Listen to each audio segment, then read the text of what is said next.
Lakini kama umeambiwa uke wako ni mkubwa au uke wako umeweza kulegea, basi hizi ndo tiba ambazo unaweza kuzitumia.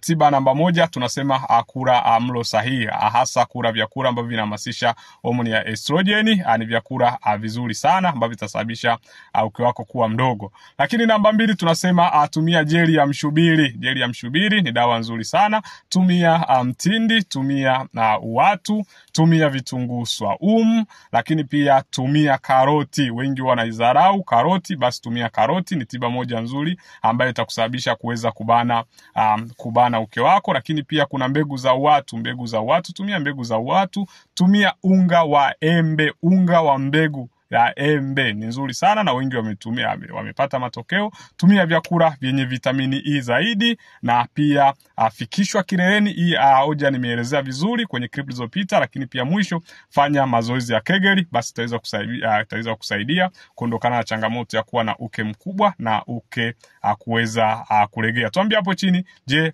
unajua ni tiba ipi nyingine ambayo inaweza kusaidia wewe kuondokana na changamoto hii?